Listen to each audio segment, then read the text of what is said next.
As they drove home in the early morning hours of August 10th, 1969, a Los Angeles couple named Leno and Rosemary LaBianca stopped off to get gas and to pick up a copy of the Los Angeles Herald-Examiner. The newsstand owner, who knew the LaBiancas, later remembered that the couple was disturbed by one of the stories that they saw in the paper.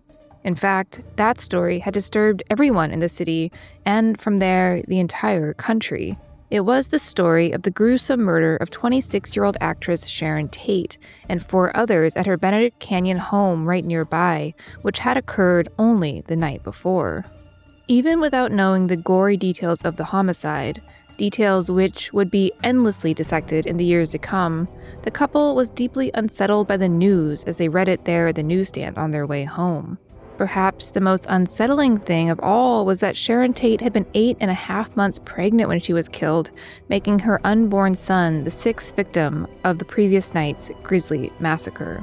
No one knew it then, but Tate and her companions had been murdered on the orders of a man named Charles Manson, a charismatic cult leader who had grand, delusional plans to incite a race war through a series of shocking murders. His followers, known as the Manson family, had gone to Tate's home with the instructions to do something witchy and gruesome.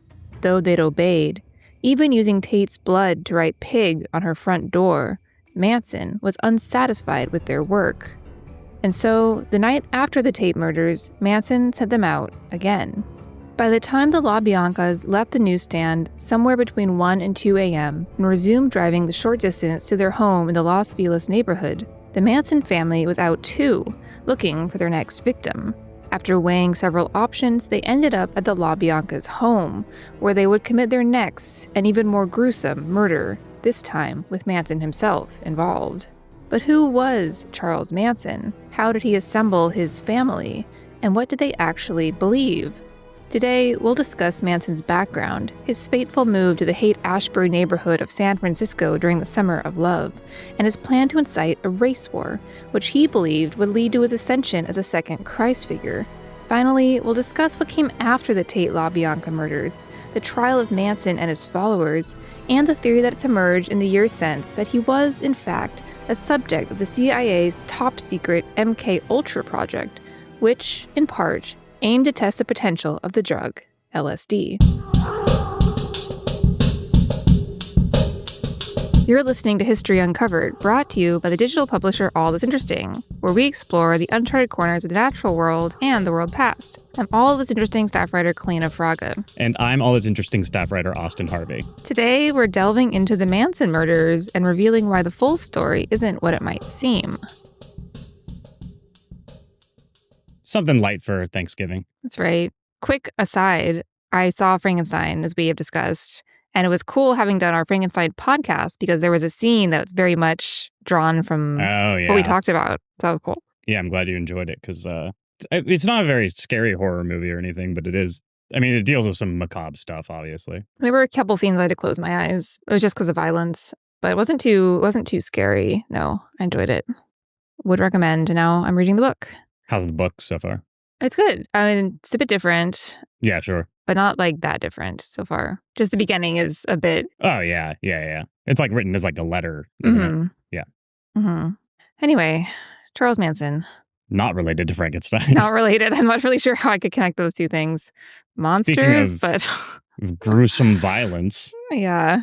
Charles Manson. So I think most people may know the basic story of the Manson murders, but we're going to kind of get into who he was and how things developed and ideas about it since.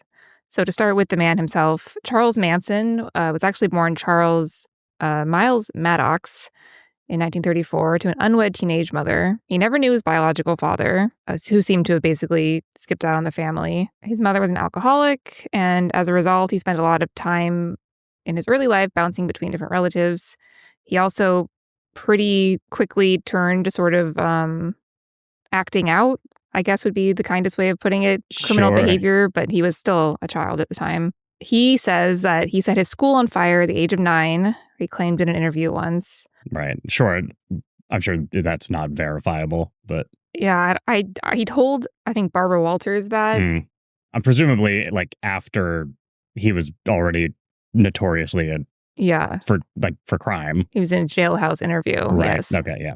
Yeah. I mean, there were other crimes that were better documented because at some point he was sent to this very strict and punitive Gabal school for boys in Indiana around the age of 12 or 13. And basically from that point on, he was in and out of different reform schools, different prisons. He committed crimes ranging from car thefts to armed robberies, and basically spent the next 20 years of his life in some sort of, prison or reform school. By the time he was released in 1967, Manson, at this point he went by Charles Manson, he'd taken one of his stepfather's last names, said he didn't want to leave the prison. He said, "Oh no, I can't go outside there. I knew that I couldn't adjust to that world, not after all my life had been spent locked up and where my mind was free." So, starting his, I think he's in his early 30s or about to, in his early 30s at this point, and he has spent most of his life sort of under lock and key. So, Yeah. I mean, it would be hard to adjust to, yeah. I was going to say to be fair to him. It's like, I don't want to be fair. That's not the right word, but to his point, yeah, hard to Mhm. adjust. And like, clearly, as we know, the story goes, he didn't. He did not know. He did not at all. Yeah.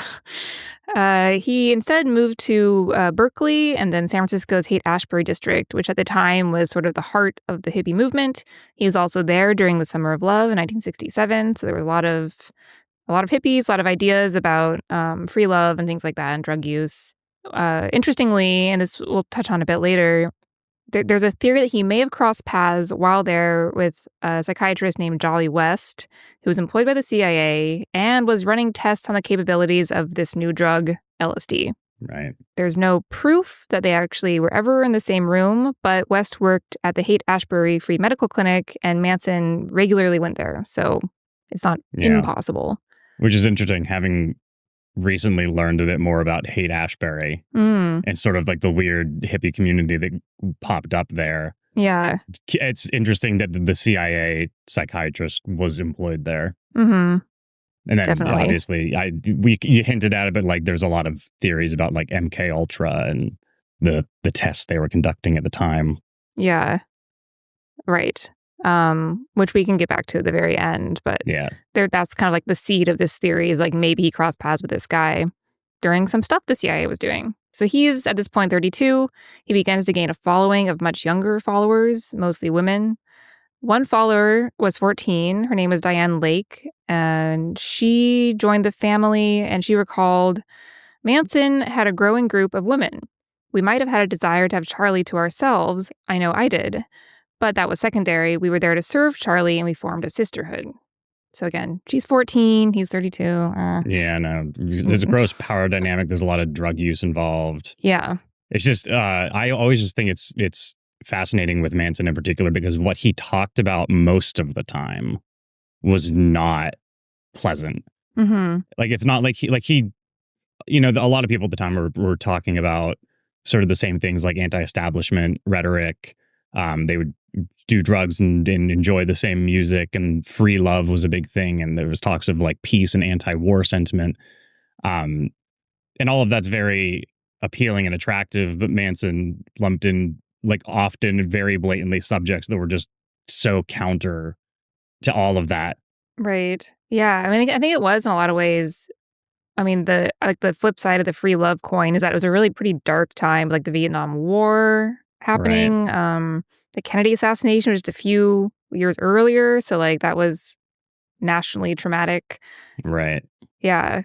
So, but like to your point, he talked about a lot of different things. His philosophy was a jumble of Scientology, hippie anti-authoritism, Beatles lyrics, the Book of Revelation, and Hitler, according to the New York Times.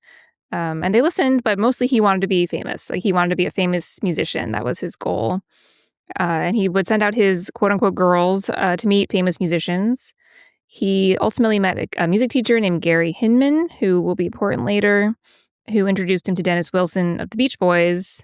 And Wilson introduced Manson to Terry Melcher, who was a music producer and the son of Doris Day, the actress, who showed some interest in Manson's music, but decided in the end not to work with him, perhaps very fatefully.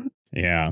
It makes you wonder it's like one of those questions like, oh, what if Hitler gotten into art school, would he have pursued Right. politics. If Manson had gotten a record deal, would he have?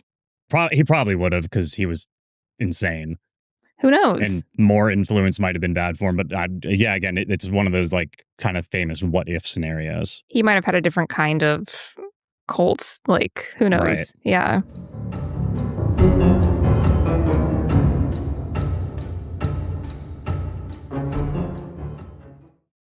In any case, Manson and his followers eventually even moved in with Wilson of the Beach Boys. But in 1968, they had a falling out because the Manson family allegedly robbed and ransacked his home and totaled his Mercedes, and he kicked them out.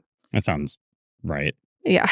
Sounds on par for them. Right. Yeah. So they moved to Span Ranch, infamous site now, which at the time was a former Western movie filming site outside of Los Angeles. And there they were isolated from society, which I imagine would be even easier to kind of mold people or, get people loyal to you as a cult leader. And he had about 10 to 15 family members there on Span Ranch. Life there was communal, outwardly idyllic. Members remember communal living, dumpster diving, caring for horses and chickens, getting together to sing songs. There were also a lot of orgies, a lot of drugs. Sure, yeah. Lake, the 14-year-old, recalled LSD was given out like a sacrament. We took turns taking each other's clothes off in a circle. Manson orchestrated all of it. He even arranged the partners. So he's someone who's like controlling like everything, the drug use, even who people are hooking up with. So right, yeah, it's all just an ego thing. Yeah, he did not tolerate people who stood up to him or disobeyed him, and if they did, he would beat them or isolate them even further by forbidding them from leaving the ranch. Despite this, people remained very loyal, and they included people who we'll talk about more coming up, but some of the followers were Mary Bruner, Bobby Beausoleil, Susan Atkins, Charles D. Tex Watson, Patricia Kernwinkle, Leslie Van Houten, Linda Kazabian, Steve Clem Grogan, and Lynette Squeaky Fromm, who infamously tried to kill President Ford at some point later. Yeah. Lots of violence being purported. I always, it's just, there's something like bitterly humorous about the fact that like Charles Manson goes, and by the way, you're not allowed to leave this farm. And someone just goes, okay, I guess I'm not. Like, I know it's the years of manipulation and the handing out love and then taking it away and the carrot and the stick. But it is like, you actually can leave. Like, there's nothing that this guy has that is actually keeping you there, but it just goes to speak to the sort of like mental manipulation that he was able to do. Right. And a lot of them were pretty young when they joined up with him. Sure. And I'm sure a lot of them had similarly tumultuous backgrounds that led them down a certain way. Right. And I don't know how easy it was actually to go from Span Ranch to like LA. Well, that's a good point. Yeah, I guess I don't know the geographical layout of this. It might have been, a bit challenging. In any case, they're all there, willingly or not. And then in November 1968, the Beatles' White Album comes out, which of course is a classic of rock music, but Manson saw something a bit different than most of us saw in that album. He allegedly thought that it was sending him messages about a race war. He saw messages in songs like Blackbird, Piggies, and Helter Skelter. Maybe that's most famous one he saw messages in, which he believed foretold a coming race war. According to Lake, Manson saw the Beatles as four prophets and himself as the second coming of Christ. Not good. Christ, famously for race wars. Yeah, right. He was very racist. He preached to his followers that there would be this race war, that black forces would triumph over white forces, but they would be unable to govern themselves. And the Manson family, protected in the desert, would survive. And then the black victors, I guess, would turn to them for leadership. So that was his idea of how this would go. He said a lot of really nasty stuff about black people, like very like to paint them as savage and rapists and just lots of just really like gross rhetoric. Sounds like he's describing himself. Yeah, it's a projection. Yeah. One of his followers said that it was up to them to incite the race war, and he reportedly sought to do this through a number of shocking murders, which they could then blame on groups like the Black Panthers. These murders then began in the summer of 1969. I think most people know about the murder of Sharon Tate and her friends, but Sure, yeah. Famously depicted in Once Upon a Time in Hollywood a few years ago. Right. Things started a bit earlier than that. On July 27th, 1969, he ordered his followers to kill Gary Hinman, the music teacher he'd met a few years earlier. According to Susan Atkins, they were sent to demand money. Bobby Beausoleil said later that he went to see Hinman, who knew the Manson family, because Hinman had sold them bad drugs and Beausoleil wanted his money back. So he and Atkins and Mary Bruner drove to Hinman's house, and they tortured him for 3 days.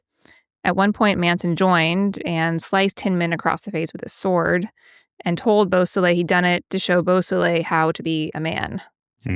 Beausoleil then stabbed Hinman in the chest. When he asked them to get him medical help, this killed him, and he and the others wrote "Political Piggy" on the wall in Hinman's blood, as well as a panther paw, apparently, trying to direct this blame towards the Black Panthers. Sure.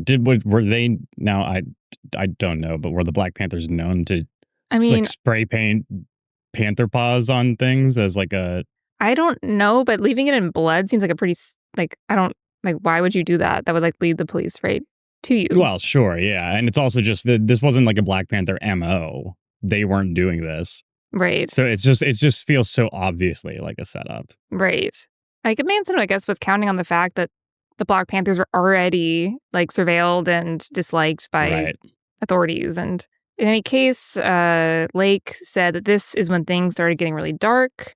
She said, this is when things started getting really dire, really murderous. And Manson allegedly told his followers after Hinman's death that now is a time for Helter Skelter. Right, which was the name. That was what he called his race war. Yeah, that's the Beatles Helter song, Skelter. Which I never really thought too much about what it was about. But as I was reading stuff for this podcast, I guess it's about going up and down a slide. It's pretty... Yeah, it's really not anything. It's just Paul being... I don't know. In any case, a couple of weeks later, on August 9th, 1969, this is when the most infamous Manson murders occur. Manson sends his followers to 10050 Celio Drive, which is an elegant home set high in the hills of Beverly Hills Benedict Canyon. The house had been occupied by Terry Melcher, who was this music producer who had passed on Manson's career as a musician. Yeah, it sounds like he was out for petty revenge for being slighted. It's actually a bit unclear because people think he actually knew that Melcher had moved out at that point. He had gone to the house, he had seen Sharon Tate, so he probably knew that Melcher wasn't there anymore. And it might have been more he was striking out what the house sort of represented. Sure, yeah. Is the speculation, but who knows what was happening in that guy's mind. Yeah. So on the night of August 9th, Charles, Tex Watson, Susan Atkins, Patricia Krenwinkel, and Linda Kasabian drove to the house. Tate was there. She's 26 years old, 8 months pregnant, and she's there with 3 friends, Jay Sebring, Abigail Folger, the coffee heiress, and Wojciech Frykowski. There was also an 18-year-old on the property named Stephen Parent. He had the bad luck of being there because he was visiting the home's caretaker. He was completely unrelated otherwise to the people in the house. Oof. That's, yeah. Talk about bad timing. Manson said, according to Watson, that they were instructed to kill everybody in the house as gruesome as they could. Watson also recalled that Manson had said something about movie stars living there. So this was supposed to be one of their shocking murders. As Susan Atkins later testified, they broke into the house, they shot Parent, they found Frykowski asleep on the couch. When he asked Watson what they were doing there, Watson infamously responded, "I am the devil and I'm here to do the devil's business." Yeah. Manson, I'll bring it up later too, but said a very similar thing during his trial. Yeah, Manson was not there at this point. He apparently sent these people in, but yeah. So they gathered all their victims in the living room. They put a rope around Sebring's neck and Tate's neck and stabbed Sebring 7 times and shot him once. Folger was stabbed 28 times and purportedly cried while being stabbed, "I'm already dead." Oof. Frykowski was shot twice, bludgeoned in the head 13 times, and stabbed 51 times. So this was a pretty brutal, bloody murder. Yeah, visceral. Jeez. Tate reportedly begged for her baby's life. She asked to let them keep her as a hostage so the baby could be born. But the killers stabbed her 16 times. Then they strung her and Sebring up by the neck from the rafters. Tate was still alive at this point, but she probably died from bleeding out, not from hanging. And the baby died as well. Ugh. Yeah, really gruesome. Atkins later testified that she had killed Tate, stating, she said, "Please don't kill me." And I told her to shut up, and I threw her down on the couch. She said, "Please let me have my baby." Then Tex came in and he said, "Kill her," and I killed her. I just stabbed her and she fell, and I stabbed her again. I don't know how many times. I don't know why I stabbed her. So, yeah, pretty Oof. horrible, Yeah. awful. Because they had been instructed to do something witchy, Atkins then wrote "pig" on the front door in Tate's blood. Jeez. They also said later that they had maybe written "pig" to sort of take the blame away from Beausoleil, who had been caught by this point, and they'd also written something about pigs at Hinman's murder. Right. So the idea being that, like, oh, there's this very similar murder over here. It's not the guy that we have in custody. Exactly, yeah. Lake said that the killers later bragged about the murders and that Watson showed her a newspaper about them, saying she said that he said, "I did this, Charlie told me to." But Charles Manson allegedly thought that the Tate murders had been sloppily done, so he said, "We're going to go out and, kill some more people." Jeez. Yeah. No appeasing this guy. No.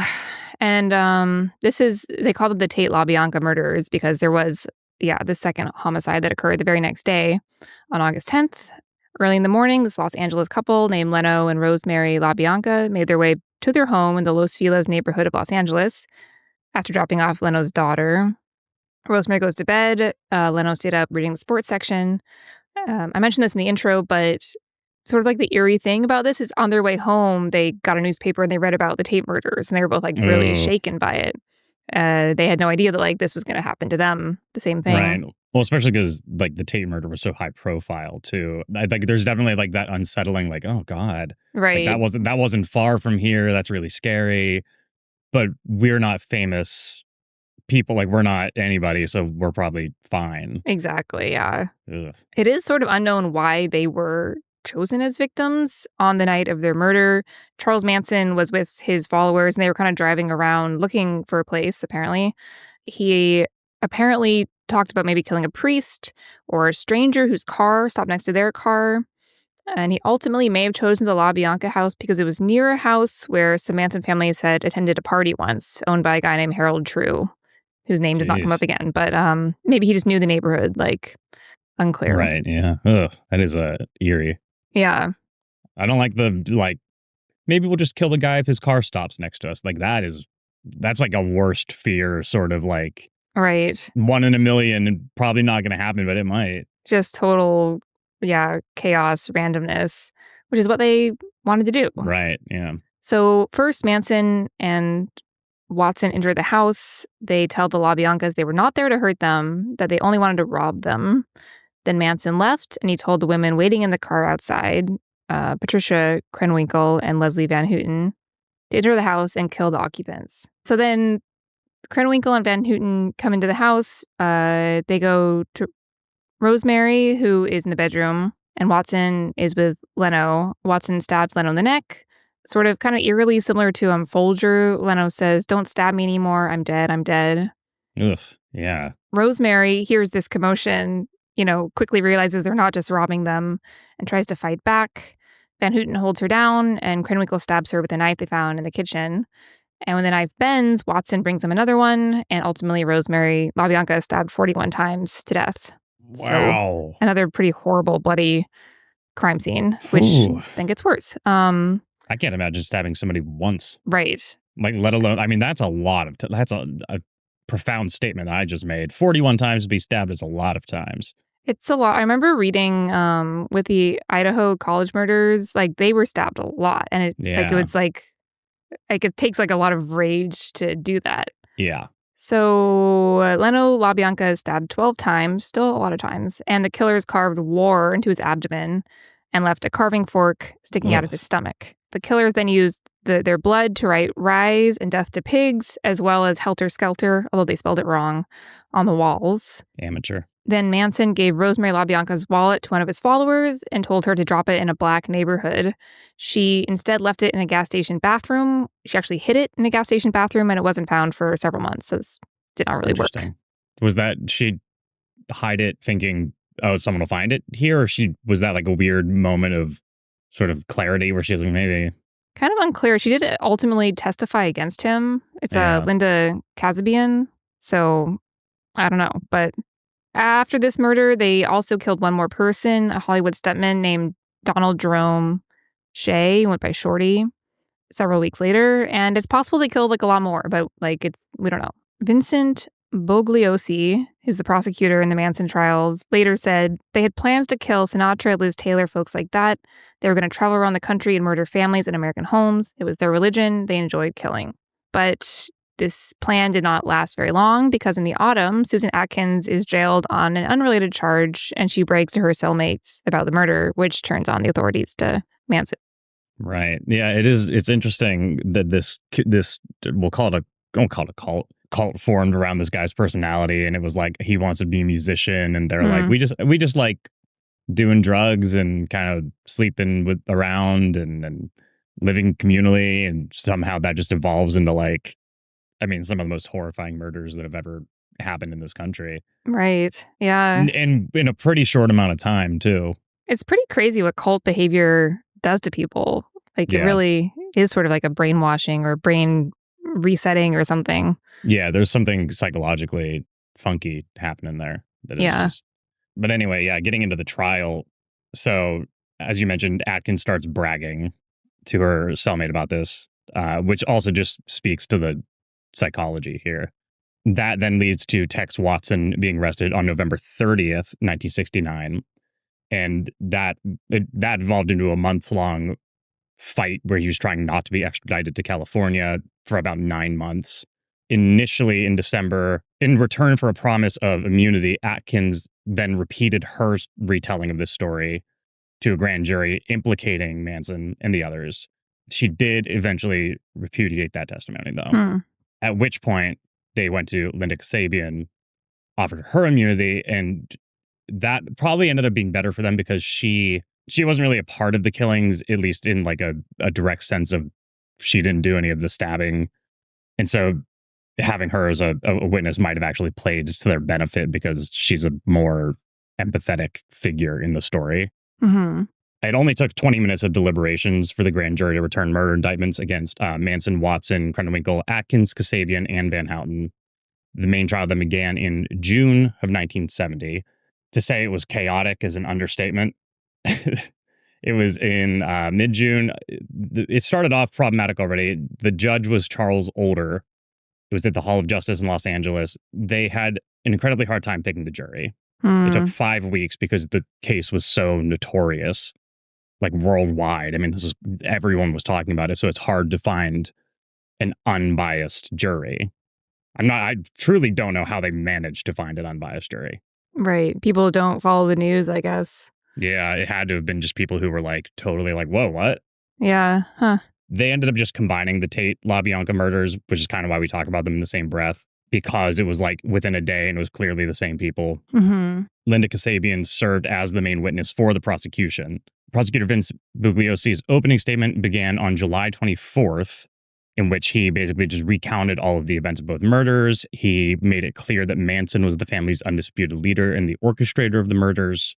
Then Manson's testimony also began that same day, and he immediately made a spectacle. He arrived in court with an X scratched into his forehead, issued a statement that he was, quote, considered inadequate and incompetent to speak or defend himself, and had X'd himself from the establishment's world, basically just sort of rebelling and being very petty and angry about the fact that he was not allowed to serve as his own lawyer. I'm sure this did not help his case all that much with the judge or the public. For sure, no. I mean, he wanted to represent himself as his own attorney. They said no, basically because his behavior. I mean, he was such a unhinged psychopath. Yeah. But it almost is like maybe he would it have made a difference if he had served as his own lawyer? He's not presenting himself well regardless. Right. But maybe there was some concern that because he had formed this cult that he had some magic way with words. Interesting. He could be like persuasive or. Yeah, speculative on my end, but maybe they were worried that he'd be like too charming or convincing, but clearly he's not going that route anyway. Mm-hmm. Throughout the course of that trial, which lasted from the summer of 1970 to spring 1971, it was just a complete circus. And it did nothing to paint the Manson family in good light. Not that they were painted in a good light prior to this anyway, given the gruesome nature of the murders, but it wasn't like then they appeared in court and people were like, well, how could it have been those harmless hippies? Right. It was like, oh my God, these people are certifiably insane. Yeah. In solidarity with Manson, the other members would carve X's in their foreheads. They shaved their heads, blocked entrances to the courthouse. They disrupted proceedings by chanting and singing, and kind of just treated the trial like it was a trip to the amusement park. Like they didn't really seem to take it seriously. Yeah, you can see like even in photos of them, the women like all dressed the same and like looking the same with, I guess, before they shaved their head with long dark hair Yeah. and smiling and yeah. Yeah, it's just, yeah. And like outside the courthouse, the ones who weren't on trial but were still a part of the following were like praying basically to Manson. Mm. They really tried, the court officials tried their hardest to like prevent Manson from influencing the jury in any way, but they almost had to just basically call a retrial. On August 4th, he caused a scene by walking in with a copy of an LA Times front page with the big bold headline, Manson guilty, Nixon declares, which jurors initially contended they said it did not influence them. But for some reason, the next day, the female defendants all basically said in unison Ugh. there was no point in going on with the trial in light of Nixon's remarks. So just again trying to be like, sorry, they were swayed by something outside this courtroom. They were like, Nixon said it. They saw that, so we can't go on with the trial. It's just incident after incident with these. On October 5th, Manson attempted to question a prosecution witness who had not been cross-examined by his attorneys, which he was, of course, denied the ability to do because he was not representing himself. And if you're the defendant, you don't get to go, I want to ask questions. Right, yeah. Like, that's your lawyer's job. And he was mad at his lawyers. When the judge was like, hey, you can't do that, he leapt over the defense table and attempted to attack the judge. After that, he and the female defendants were removed from the courtroom. They all began chanting in Latin. November rolls around. Their initial defense attorney, Ronald Hughes, goes on a weekend camping trip during a 10-day recess, disappears, just doesn't come back. Was he ever found? Or was like, I'm done with this? Was he like... Yeah, no, he was, they found him. Okay. But yeah, I mean, at this point in time, in November 1970, no one really knows what happened. So they brought in Maxwell Keith to represent Van Houten in Hughes' absence. That delayed the trial another 2 weeks because he had to now familiarize himself with like these mountains of transcripts from the court. When the trial finally resumed, prosecution prepared to make its closing argument. They were constantly interrupted by the defendants to the point where Manson and his followers had to just be banned from the courtroom for the remainder of the guilt phase. The judge was basically just like, it was so obvious they were trying to put on a performance. They were just trying to cause chaos. They were trying to get attention. It didn't, like, they weren't here to defend themselves. January 15th, 1971, jury retired to deliberate after closing arguments and jury instructions. It, for some reason, took them 9 days, after which they returned guilty verdicts against all 4 defendants on each of the 27 separate counts against them. Wow. Maybe that's why it took so long, because there were so many counts. Yeah, that's probably what it was just determining which ones are we going to say, yeah, that one, they are guilty. Hey, I mean, kudos to them for being thorough, I suppose. Yeah, I suppose. I don't think it would take me that long. Right. Yeah, but in the end, they were like guilty on all counts. Under California law, a second trial or penalty phase before the same jury then began to determine the sentencing, with Atkins, Van Houten, and Krenwinkel. At this point, they're trying to absolve Manson of any involvement. They're trying to be like, actually, no, he had nothing to do with it. Again, despite his incredibly erratic behavior throughout all of this. And then again, he didn't help himself in any regard here. Partway through this part of it, he shaved his head and then trimmed his beard to have like a fork shape. and Oh, told the press, "I am the devil, and the devil always has a bald head." yikes. Oof. So, yeah, again, we're really just not. It's like It's clear that he doesn't care that he's coming across incredibly guilty. Then in March, they find Hugh's badly decomposed body Huh. wedged between two boulders in Ventura County. And it was never confirmed, but I mean, obviously, rumors circulated that the family had him killed Mm-hmm. somehow, That's some pretty way. weird to say. Well, I guess he just fell is the That's the we didn't do it explanation, is that he was hiking or climbing or whatever, and he fell and couldn't get out. But the fact that Manson was obviously unhappy with the way he was being represented in court. right. Yeah, obvious what happened. Uh, Later that same month, on the 29th, the jury finally returned those verdicts of, they returned verdicts of death. They were all for the death penalty on all four defendants on all counts. As the clerk read the verdict, Manson, he basically tried to do that like sovereign citizen thing where he was like, Mm-hmm. "You people have no authority over me." Patricia Krenwinkel declared to the jury and to the judge, "You have judged yourselves." Hmm. Susan Atkins reportedly told them, "Better lock your doors and watch your kids." And then Leslie Van Houten complained that the whole system is a game. Wow. Yeah, Circus is right. Yeah, just absolute chaos. April 19th, Judge Older sentences the four to death. Tex Watson, he had an entirely separate trial because he was just arrested in different circumstances. He had been admitted to Atascadero State Hospital for a 90-day evaluation period when he first arrived in California because he entered a catatonic state. Hmm. He was there until February 1971, at which point he was then deemed fit to stand trial. On October 21st, 1971, he was convicted on 8 counts of first-degree murder and 1 count of conspiracy to commit murder. A week later, the jury was much quicker. They took only 2.5 hours to determine that he was sane, and he was sentenced to death on October 21st, Hmm. 1971. December 13th, a separate trial takes place after the Tate LaBianca convictions for Manson, in which he was then convicted of first-degree murder for the deaths of Gary Hinman and Donald Shea.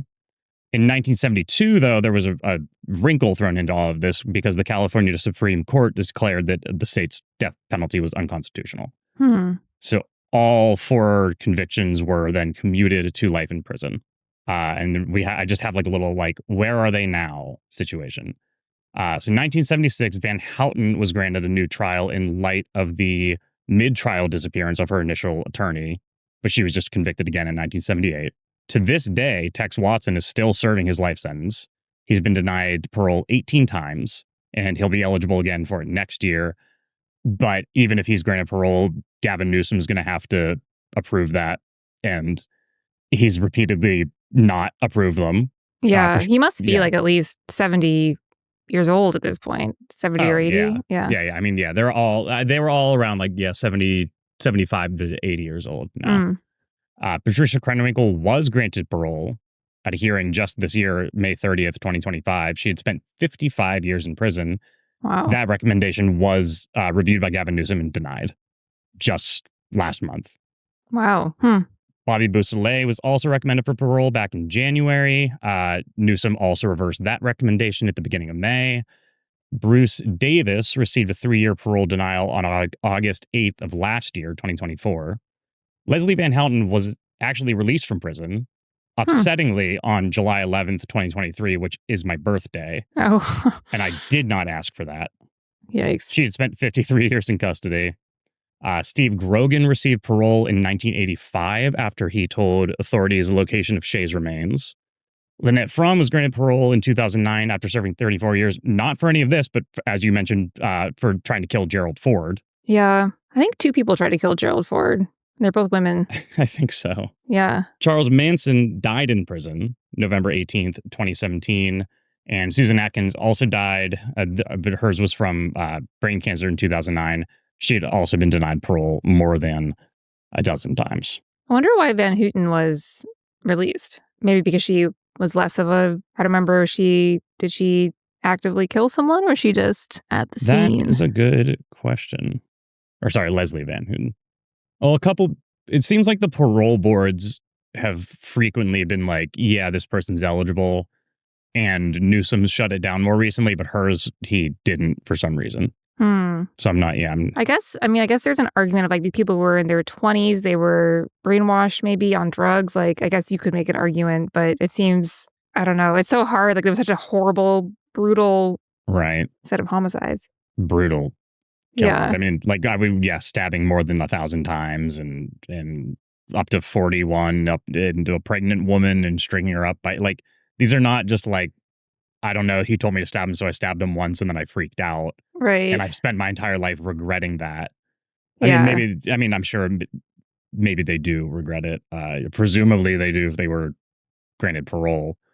But yeah, it is curious why hers was not overturned, but the other ones were. Maybe she showed more remorse. Related article, John Waters was saying they should be free. Disagree, John? Interesting. Yeah, I don't know. It seems like they represent something that should be probably punished. Yeah. Yeah. I think the interesting thing about this whole case is the question of Charles Manson's guilt, because he was not, he sliced Gary Himon's face with a sword. But other than that, he was not at any of these scenes. Right. Or so the others say. And there's some theories about this, basically that, as we sort of mentioned, Hinman's murder was related to drugs, and that the Tate LaBianca murders were to draw suspicion away from Beausoleil.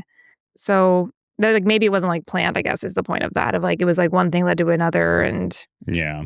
And Atkins didn't initially mention Manson as part of this, but it was like kind of in the conversation they were like, well, kind of sounds like the orders were coming from Charlie. There's only after several conversations she said she guessed he had ordered the killings, which then led them to Manson. But she was highly motivated at this point to blame someone else because her interrogators were talking about the gas chamber and offering her immunity. Right. And she also said that ultimately Manson had told her to follow Watson's instructions, which is not, that's a little bit different. But also it seems like maybe he relayed the instructions just to Watson, so. Right. Well, and then it's like, well, where was Watson and all this? And Watson said he was like just so high on LSD. He was like a robot.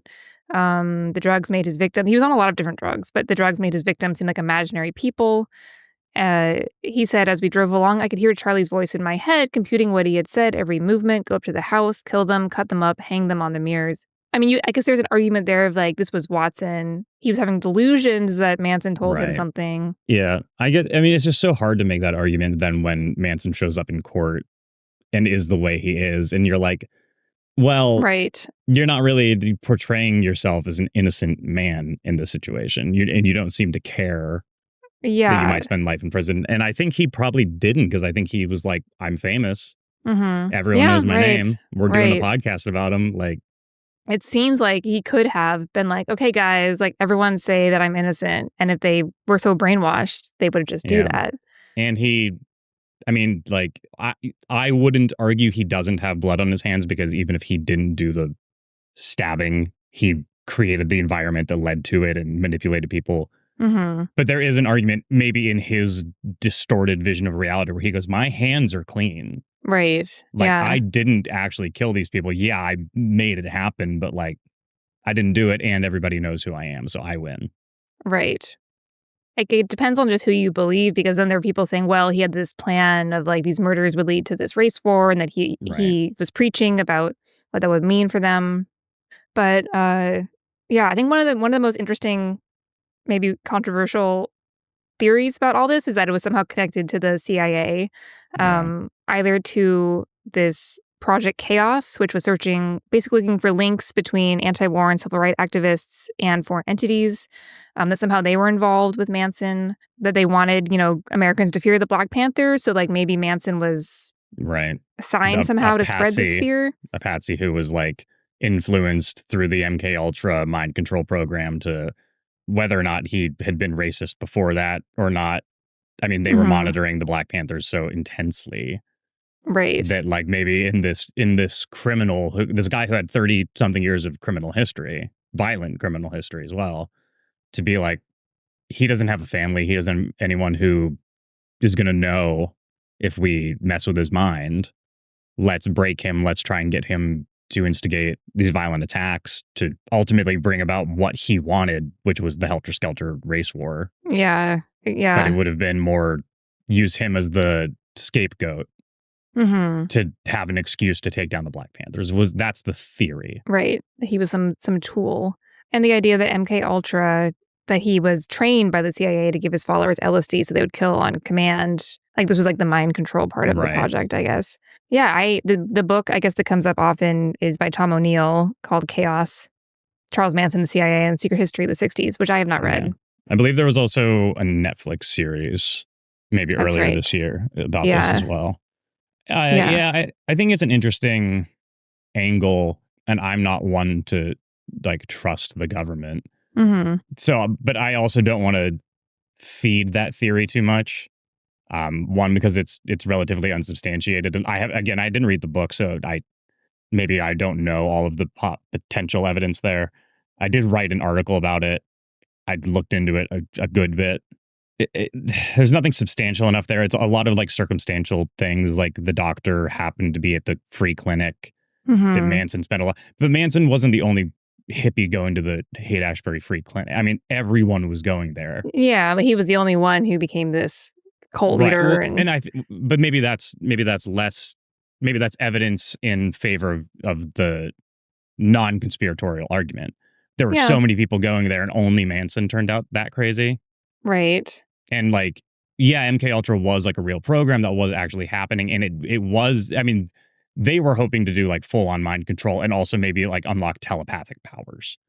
Obviously, the latter of those things did not work, but they did ultimately conclude that, yeah, somebody under the influence of an extreme psychedelic is able to be influenced very easily. The jump to like violent, like I think about like Ken Kesey and the Merry Pranksters who were like on probably more LSD than the Manson family. And they were just like driving around in a bus. Like they weren't hurting anyone. Right. Or you can read Aldous Huxley's account of taking, I don't think it was LSD, but it was something very, very close, a psychedelic chemical in Heaven and Hell and The Doors of Perception. That's it.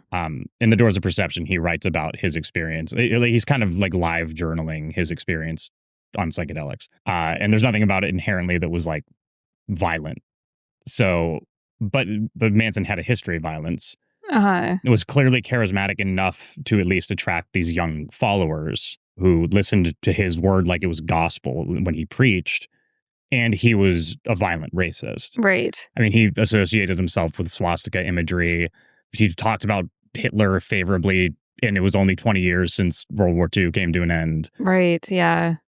So to take that and have a bunch of young people who are on these drugs where they're in a state to be highly influenced, and it sounds like they were on the drugs when they were doing the killing as well. And it's really not hard to imagine that they were like, well, I don't know, Charlie talked me into it. It's a little bit more of a leap to be like, and that was all a CIA plan.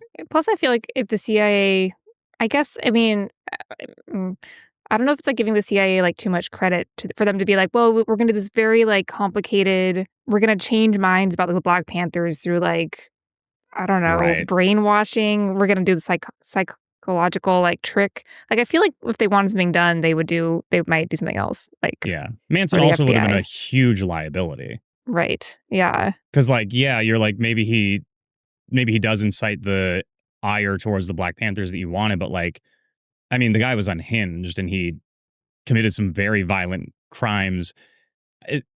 I feel like and this is where like the conspiracy brain kicks in. If the CIA had been involved, I feel like they would have picked targets for him as well. And like the first two people that were killed by his followers are people that he had petty grievances with in the past. Whether Hinman's was over drugs or not, that's a very petty thing to brutally kill a person over. Right. And then, well, Melcher was the previous tenant of this home, and he had petty grievances with Melcher as well. Now, whether he knew that Melcher wasn't there anymore, I mean, we don't know. That's a debate. But those two being some of the targets, and then them being like, I don't know, maybe we'll just pick some random people like a priest. If you're the CIA, you're like, maybe we have like specific people. And if I'm the kind of person who thinks the CIA had JFK killed or Malcolm X, they were picked for a reason. why would the CIA be like, I don't know, just kill whoever you want? Right, yeah, and if it hadn't been Tate, if it had been, like, Melcher and Hinman and maybe the LaBiancas, like, that would've been horrifying, but it wouldn't probably have been, like, the spectacle that it was because she was Right. this young, beautiful actress, she was pregnant, like, it was a mass murder. Right. But it's not like the Black Panthers had any beef with Sharon Tate. Right, yeah. Well, I guess, like, the system, you could argue, is, like, they were going up Right. against the Right. But I'm just saying, like, the Black Panthers, there were people they actively spoke out against. So again, I'm just saying if I'm the CIA guy who's trying to get Charles Manson to kill people, I'm going to be like, maybe pick one of the people the Black Panthers hate so that we can Right. then say, look how violent they are. They've talked about this guy before, not random Hollywood actress who is unaffiliated with any of their stuff.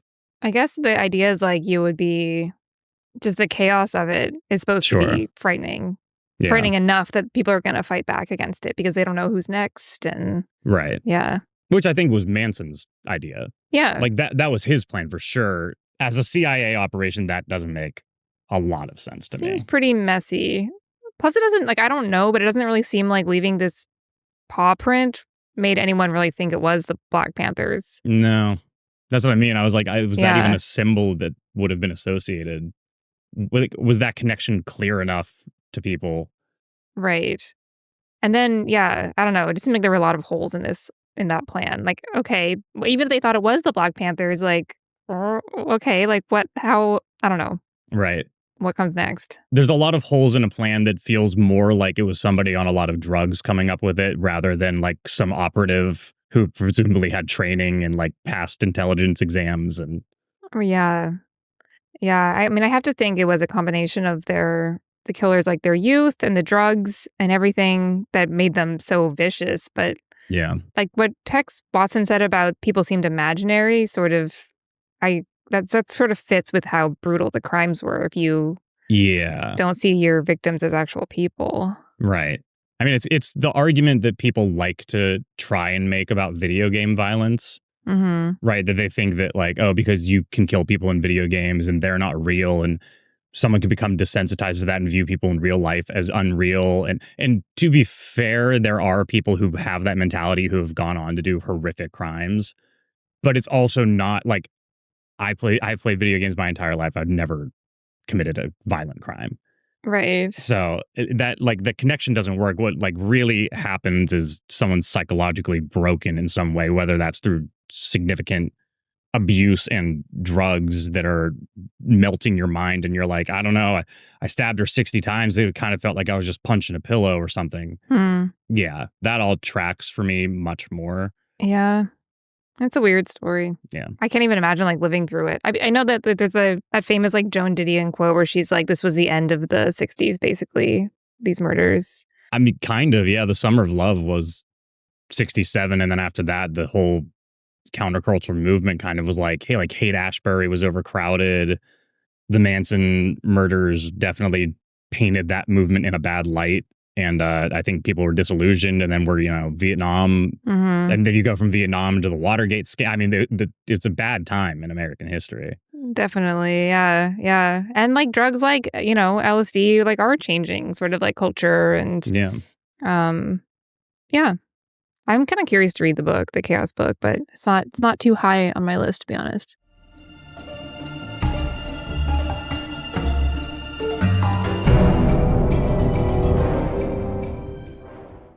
Yeah, Charles Manson, there's just, like, so much in this story. Obviously, we've been talking forever, but Yeah. Yeah. I mean, well, we did warn that this was going to be a bit of a doozy of an episode. and this could even be longer. Like, there's so much more we could talk about these followers and where they came from and Oh, yeah. Yeah. I mean, yeah, it could have been an entire series. I just be mentally taxing. yeah, even this was sort of when I was writing part of the outline earlier this week, it's kinda like, "Whew," like, this is just such upsetting content. I know. And normally Yeah. I make jokes throughout the episodes, and I was like, I don't know where one fits in here. No, it's all just pretty horrible. Yeah. I mean, the Chaos series and book, and like that probably could be its own thing as well Mhm. if anyone's more interested in hearing more about that, because I do think maybe even just broader MK Ultra as a thing. It is Yeah. interesting to talk about. I've mentioned it before. I've talked about a lot of conspiracy theorists in the past. And sometimes they're kooky and sometimes they're dangerous. But Right. I think this is one of those instances where maybe it's a little bit silly in light of how dark the actual story is. I think the only thing that stood out to me about the conspiracy theory was just like, as we've mentioned, this clinic where they both were. Like, that is like, you're kind of like, it's interesting. But everything else is very speculative. Yeah. I think our next episode is much lighter. It will be, yeah. We were like, well, Thanksgiving, we'll put out this really dark one. Yeah. To listen to while you cook, I guess. Yeah, you drive to your parents' house. Yeah. But for Christmas, we're just going to do the one in December because it's a busy time of year and then we're off work. But yeah, we'll be talking about the history of the Christmas tree, which is actually far more interesting than it maybe initially sounds like it would be. There's a lot of like pagan traditions and a fun like sort of way of like Christian propaganda creeping into old world traditions and how that has led to modern tradition. I think it's a very interesting topic. I hope everyone else does too. That's what we're talking about next time. So if that sounds interesting, stay tuned. Subscribe if you haven't subscribed. Be sure to rate the show if you enjoy it. Follow us on social media. Check out we have a million articles about the Manson. We do. The Manson family, the Manson murders, about Sharon Tate, about Charles Manson himself, about many of his followers, about the conspiracy theory. So if you want to read more into any of this stuff, go to allthat'sinteresting.com. Yeah, there's a bounty, a treasure trove of things there. Yeah, and if you have thoughts about the episode, if you have thoughts about or ideas about future episodes, you can reach out to us directly. You can either leave us a voicemail at 929-526-3029 or email us at podcast@allthat'sinteresting.com, or, as I think this came from, leave a comment on Spotify. Yeah. And next up is History of the Christmas Tree. And then starting in January, when we come back from our little hiatus, someone asked us to talk about Slender Man. Mm-hmm. And I was like, sweet, let's do it. Yeah. But we're not really we don't really cover like internet lore. So I think we're going to kind of maybe shift the focus to that, the Slender Man stabbing that happened like a little over a decade ago. Yeah, it was a while ago now. Yeah. And there was a really phenomenal HBO documentary that I refused to rewatch because I watched it with my college roommate and we just both cried. Oh, wow. About the stabbings? Yeah, it was really, really sad. Oh, wow. The girl survived, though. She is alive. The girl who was stabbed. Oh, so that's silver good. lining to that story. Yeah. But yeah, that's one that I think is a lot of interesting stuff behind that as well. So it sort of relates to like the Manson murders in a very like thin, just about being very young and influenced by something bigger than yourself in a negative way. Yeah, but that's coming up as well. Cool. Yeah. Well, thanks for listening. Have a nice Thanksgiving if you're in America. If you're listening from outside America, have a good rest of your week.